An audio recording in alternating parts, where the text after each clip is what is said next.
ग्रस्त गरीब ब्राह्मण के यहाँ पर आए हो, हमारे पास में तुमको खिलाने के लिए क्या है, बस एक मुट्ठी भर चावल है, उनको खाओ, इनसे ही अपना पेट भर लो, आज इतने में संतोष कर लो। ऐसे कर रहे और सब चीज श्री महाप्रभु को जबरदस्ती परोसते हुए विराजमान हो गए। एक स्थिति ऐसी आई, महाप्रभु कह रहे हैं ना बाबा तो बिल्कुल सामर्थ्य नहीं है, अब तो एक कौर भी नहीं ले सकते हैं। तब देख लिया कि अब तो महापूरन हो गई, तब जाकर के किसी तरह से हो गई। अन्यथा श्री अद्वैताचार्य बहुत अच्छी तरह से जाते हैं कि हाँ दे मुंह दे न दे सिंह गर्जन के, अब सिंह गर्जन हो गया। जब तक हाँ मुंह चलती है, नहीं नहीं नहीं नहीं, इसका मतलब है अभी दो और चलेगी।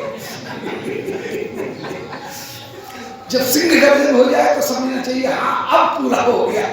तो महाप्रभु ने जब सिंह गर्जन करते बिल्कुल नहीं सावधान नहीं, अब नहीं महापूरन, तब जाकर के श्री अद्वैताचार्य ने किसी तरह से छोड़ा।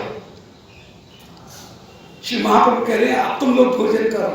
इस समय ऐसे अपूर्व कृपा करते हुए श्री अद्वैताचार्य के ऊपर श्री महाप्रभु विराजमान हुए थे। श्री नित्यानंद प्रभु ने श्री अद्वैताचार्य ने आदमी को दौड़ाया नवद्वीप के लिए कि महाप्रभु आ गए हैं, जिनको आना हो दर्शन करने के लिए आ जाए। और उस समय सब लोग महाप्रभु का दर्शन करने के लिए उस समय पधारे। महाप्रभु कह रहे हैं सब लोग मुझसे मिले, किसी एक व्यक्ति को छोड़ करके। एक व्यक्ति जाने कौन, श्री विष्णुप्रिया जी, वे साथ में नहीं है। ऐसी अपूर्व कथा श्री नवद्वीप उनके निवासी सब लोगों के साथ में मिल रहे हैं। महाप्रभु संन्यास ग्रहण करके आए हैं, इसलिए श्री शची मां वे उस समय कह रही है कि मैं एक बेटा तुमसे भिक्षा मांगती हूँ, एक प्रार्थना करती हूँ, एक वरदान मांगती हूँ, एक इच्छा है। बोले क्या? बोले जब तक तुम यहाँ रहो तब तक मैं अपने हाथ से तुमको रसोई करके खिलाऊं, मेरे हाथ से तुम भिक्षा नहीं करोगे। ये माँ की ममता। श्री शची माँ उस समय अपने हाथ से रंधन करें और रंधन करके पुत्र को भोजन कराएं। ये आपने माँ की फिर माँ के हाथ से भिक्षा ग्रहण की और विराजमान है। श्री विष्णुप्रिया दूर से कहीं छिप करके देखे, सामने नहीं आ सकते। ऐसे अपूर्वता, इतना त्याग श्री महाप्रभु। ओह, ऐसे कुछ दिन रहे, फिर श्री महाप्रभु जो है उन्होंने सबको विदा किया और सबको विदा करके कि अब तुम जाओ। सबने शची माँ ने अनुमति दी कि भाई अब महाप्रभु निमाई कहाँ रहे, माँ की अनुमति लेकर के कि यदि वृंदावन चले गए तब तो बहुत दूर हो जाएगा, इसलिए जगन्नाथ जी में ये रहें, नीलाचल रहें। ये माँ ने विशेष रूप से उसके लिए अनुमति प्रदान की कि इतनी दूर वृंदावन जाना ये तो यहाँ से संभव है नहीं। कहाँ वृंदावन बहुत दूर है, इससे संभव नहीं है। परंतु कोई न कोई जगन्नाथपुरी आता जाता रहता है, निमाई के समाचार मुझे मिलते रहेंगे, इसलिए निमाई इस समय यहाँ तो रहेगा नहीं, क्योंकि संन्यास लेने के बाद में अपने गांव में तो रहेंगे नहीं, महाप्रभु नवद्वीप में तो रहेंगे नहीं। इसलिए श्री महाप्रभु जो है वो फिर वहाँ जाए, जगन्नाथपुरी जाकर के श्री महाप्रभु ने ये माँ ने अनुमति प्रदान की और उस समय श्री महाप्रभु आप जगन्नाथपुरी उनके लिए पधारे थे। श्री महाप्रभु उनका फिर जगन्नाथ जो है वो जगन्नाथपुरी में फिर कुछ दिन रहे। रहने के बाद में पहले तो श्री सावन भट्टाचार्य उनने अपने घर में रखा, फिर साधु भट्टाचार्य से अनुमति ग्रहण की कि मैं दक्षिण यात्रा करने के लिए जा रहा हूं। बड़े कठिन में एक व्यक्ति काला कृष्णदास जो थे वो महाप्रभु के साथ में रहे, नहीं तो किसी को साथ में रखे नहीं महाप्रभु अपने, वही नहीं मैं अकेले ही जाऊंगा। और उस काला कृष्णदास को भी इन्होंने जल्दी से भगाई दिया, अपने साथ में नहीं रखा, दक्षिण यात्रा में अकेले ही। और काला कृष्णदास को उस समय भेजा, कहा ये संभालो अपने काला कृष्णदास को, ये हमारे साथ में नहीं रहेगा, क्योंकि जो तांत्रिक थे उनके चक्कर में वो आ गए। बोले ये तांत्रिक लोग इसकी बलि चढ़ा देते थे, किसी तरह से छुड़ाया गया इसे। और काला कृष्णदास कहा कि नहीं तुम विवाह करो, घर जाओ, तुम हमारे साथ में रहने लायक नहीं। श्री महाप्रभु फिर दक्षिण यात्रा के लिए गए और सबसे पहले श्री राय रमन उनके साथ में मिली है, वहाँ पर चर्चा हुई है। और श्री महाप्रभु साध्य साधन तक तो उनको अच्छी तरह से समझ गए। वो अलग लीलाएं जो आगे आएंगी, क्रमशः आएंगी। फिर वहां से करीब करीब 3.25 वर्ष बाद सन 66 में महाप्रभु ने संन्यास ग्रहण किया। इसके बाद में करीब 3 वर्ष बाद महाप्रभु लौट करके आए, 2.5 वर्ष इसके बाद में लौट करके आए। सबको बड़ा आनंद हुआ। फिर 2 वर्ष तक जितने भी गौड़ी निवासी हैं वे बराबर महाप्रभु से मिलने के लिए आए। 2 वर्ष महाप्रभु तब काशी मिश्र जो हैं उनके भवन में गंभीरा में वहां पर रहे। फिर कहा कि अब मैं वृंदावन जा रहा हूं। 5वें वर्ष श्री महाप्रभु ने संन्यास ग्रहण करने के बाद में 30वें वर्ष लौट करके आए। 2 वर्ष रहे, 5 वर्ष हो गए संन्यास के बाद में। 5वें वर्ष महाप्रभु ने कहा कि मैं तुम्हारे पास में आऊंगा, तुम मत आना, अगले वर्ष मत आना। तब श्री महाप्रभु दोबारा गौड़ देश की वृंदावन की यात्रा के लिए चले। और वृंदावन की यात्रा करते हुए जब उड़ीसा से बंगाल पहुंचे और वहां पर बहुत दिन रहे, यात्रा कर रहे हैं, परंतु महाप्रभु को पता है कि ये यात्रा पूरी नहीं होगी, भक्तों को भी पता है ये यात्रा पूरी नहीं होगी। और श्री रूप सनातन ने उस समय जब मिले रामकेली राम है, उस रामकेली में रूप सनातन गोस्वामी जी ने महाप्रभु को उपदेश दिया कि इतनी भीड़ को लेकर के आप हजारों लाखों आदमी को संग लेकर के जा रहे हैं, इतनी भीड़ को लेकर के वृंदावन जाओगे तो तुमको वृंदावन का दूर आनंद नहीं आएगा। केवल इसी व्यवस्था में लगे रहोगे कि उसकी बोर्डिंग की व्यवस्था हुई कि नहीं, कि उसकी लॉजिंग की व्यवस्था हुई कि नहीं, कि उसकी दवाई की व्यवस्था हुई कि नहीं, क्या हुआ, कौन नहीं आया, बस इसमें लगे रहोगे। वृंदावन का जो आस्वाद है वो बिल्कुल नहीं ले सकोगे। कि व्यवस्था में हाँ यात्रा बढ़िया हो जाए, वो यात्रा जैसा हो जाएगा और कुछ नहीं। इसलिए वहां से काम नहीं चलेगा, ये रीत नहीं है। और श्री महाप्रभु ने उस समय यात्रा को बीच में ही रूप सनातन के कहने पर स्थगित कर दिया। और स्थगित करके श्री महाप्रभु वापस लौट गए। और फिर 6ठे वर्ष मन विक्रम संवत 1572 में श्री महाप्रभु फिर अकेले वृंदावन आए। उनके साथ में फिर एक व्यक्ति तो कोई रहे, श्री बलदेव वे रहे, बलभद्र आचार्य वे रहे, बलदाव जी की स्वरूप रहे। श्री कृष्ण फिर वृंदावन आए और वृंदावन आकर के वृंदावन में पहले तो आए मथुरा में आने के बाद में वृक्ष की यात्रा की। और वृक्ष की यात्रा करने के बाद में सारे वृक्ष के 12 वन जो हैं उन 12 वनों में घूमे। फिर वृंदावन आए, सबसे बाद में वृंदावन आए। और फिर वृंदावन में 2 महीने आप कार्तिक और कार्तिक में तो आए थे, कार्तिक पूर्णिमा को, अगहन और पूस, ये 2 महीने आप व्रत में रहे। फिर माघ आया, वृंदावन में आकर के महाप्रभु की विरह दशा बहुत ज्यादा बढ़ गई, एकदम व्याकुल हो गए, विरह दशा बहुत ज्यादा बढ़ गई। एक दिन तो यमुना जी में कृष्ण दर्शन करके कूद पड़े, वो तो हल्ला मचाया। उस समय कृष्णदास राजपूत उनके साथ में थे और कुछ लोग थे, तो महाप्रभु को नदी में से निकाला, श्री यमुना जी से वापस निकाला।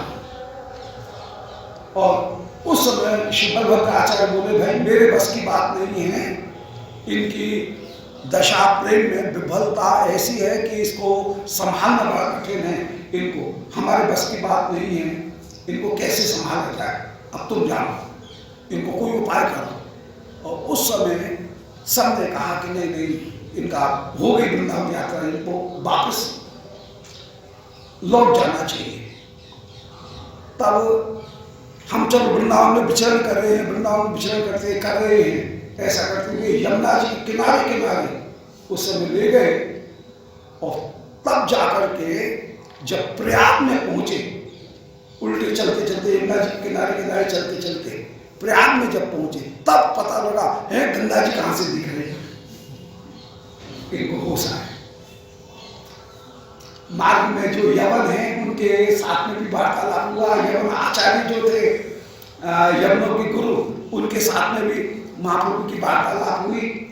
और कालाखान जो है उनके साथ में महाप्रभु ने बड़ी बातचीत करके और उनको इस्लाम और वैष्णव धर्म, इन दोनों का जो तुलनात्मक अध्ययन, वो भी बताते हुए श्री महाप्रभु अंत में फिर प्रयाग में रहे।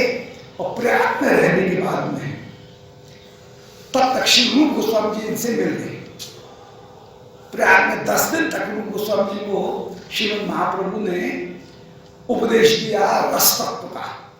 भक्ति साम्य सिंधु का जो सिद्धांत है, वो सिद्धांत तत्व श्री रूप गोस्वामी जी को 10 दिन तक बताया, खूब चर्चा हुई।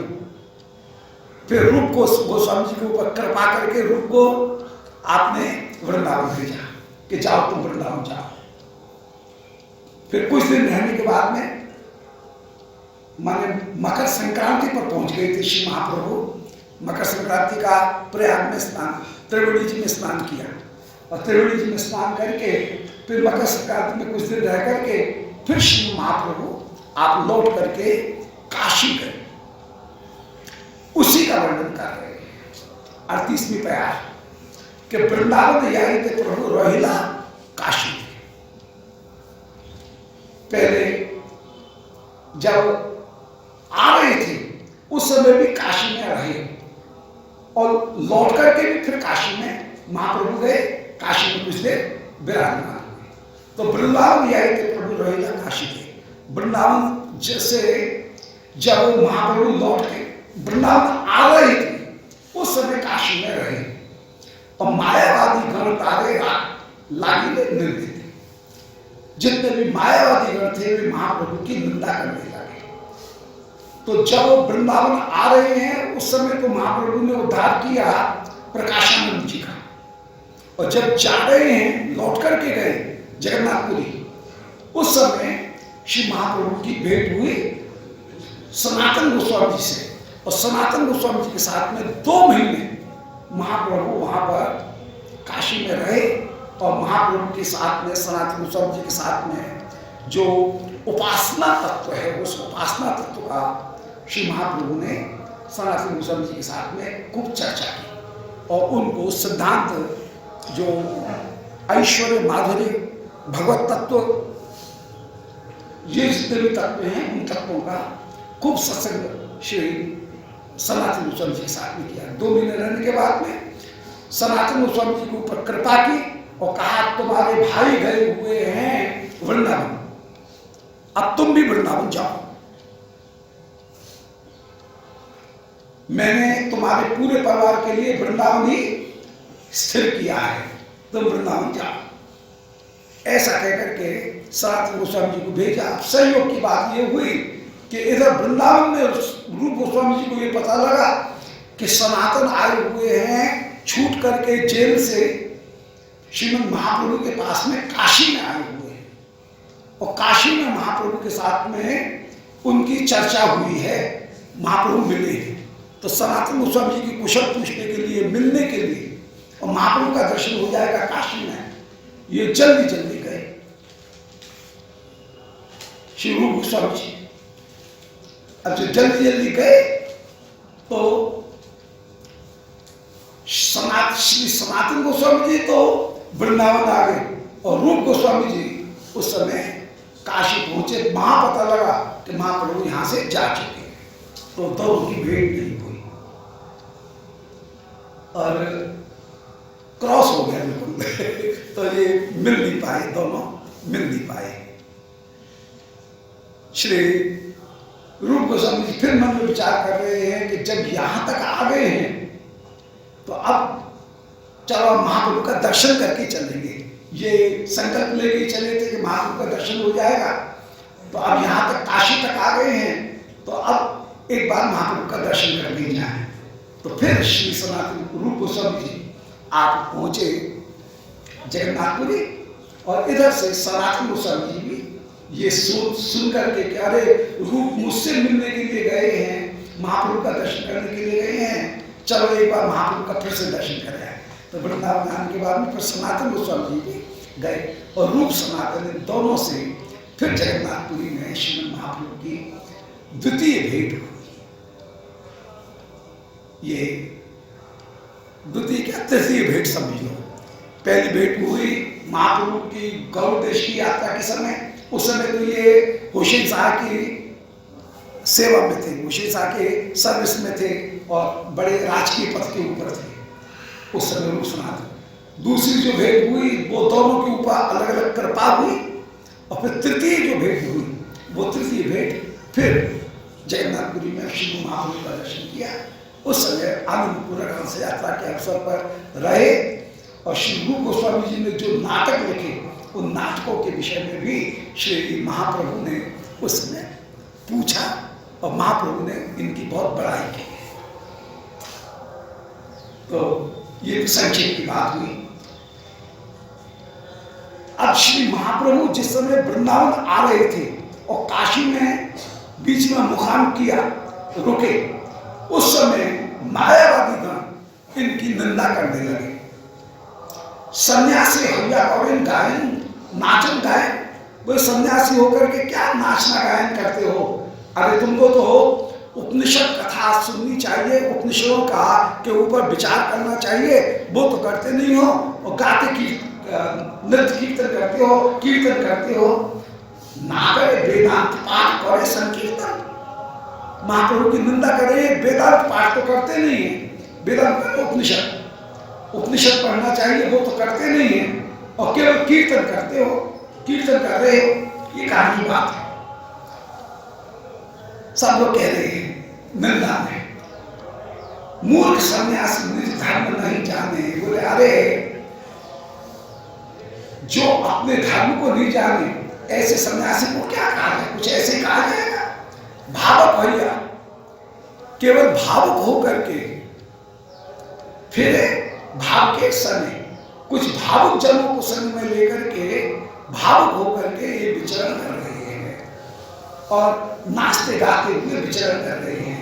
ये कहाँ की बात है? कोई अच्छी बात नहीं। ऐसे इन्होंने कहा। सब लोग महाप्रभु की निंदा कर रहे हैं। ये प्राकृत वाणी है। शास्त्र में 3 तरह की वाणी प्रयुक्त होती है।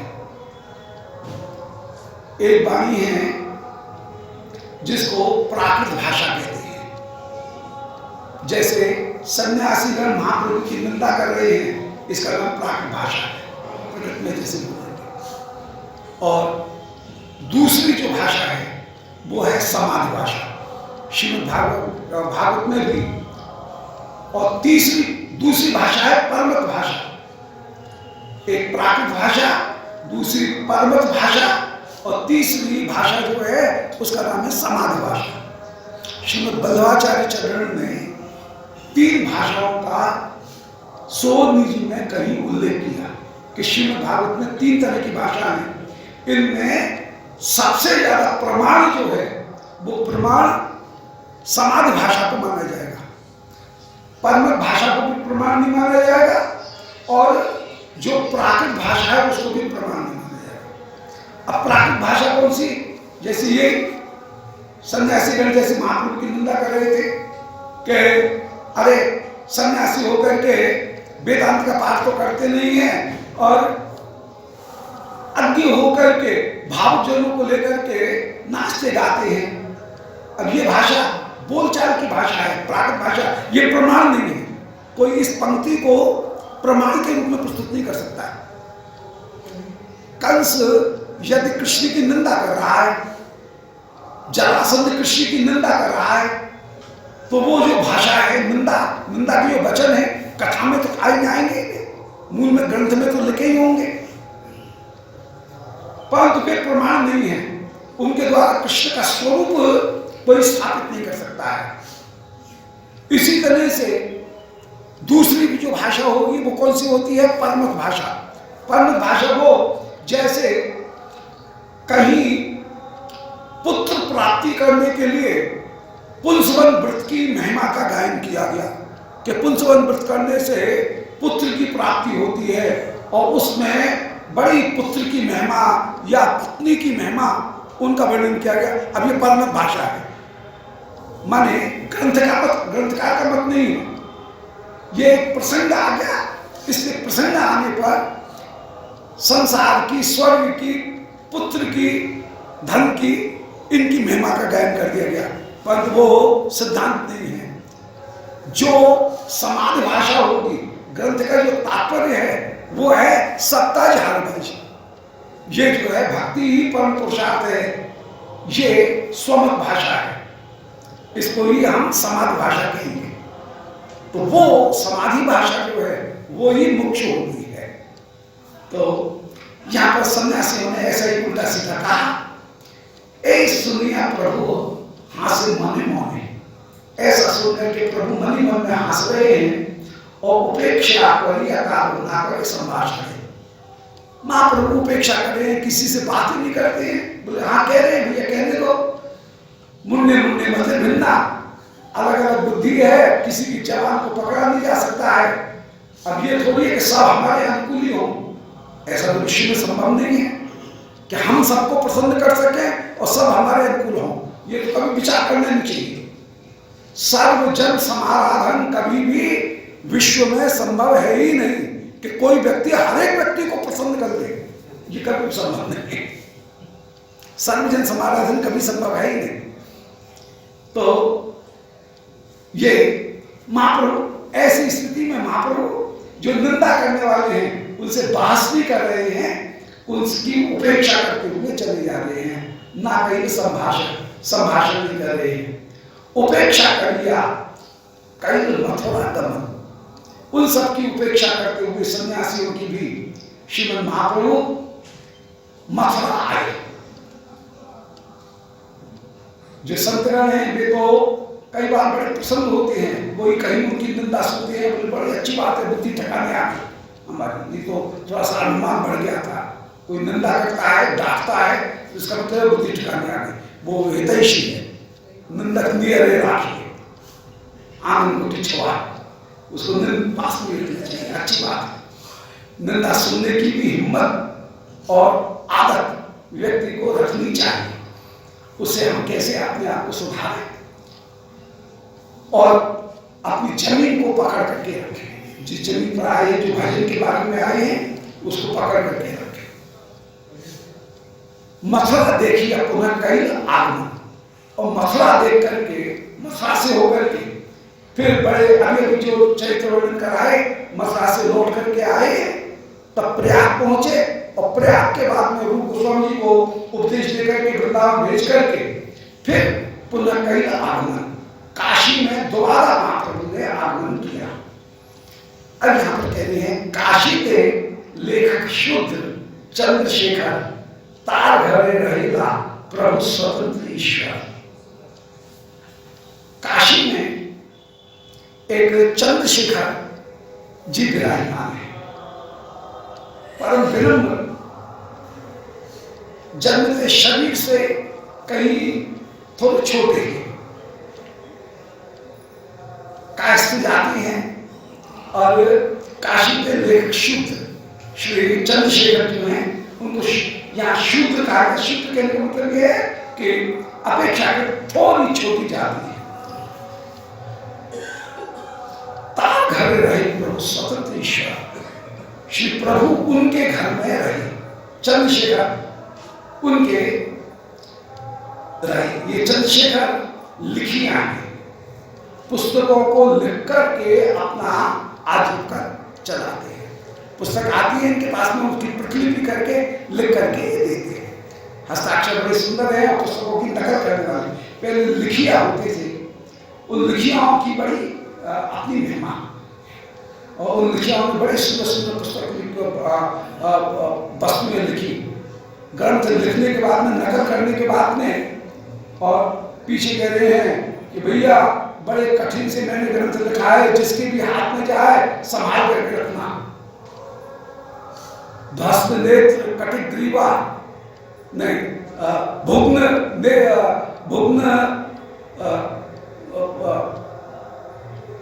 नेत्र कटिक ग्रीवा भुग्न नष्ट दृष्टि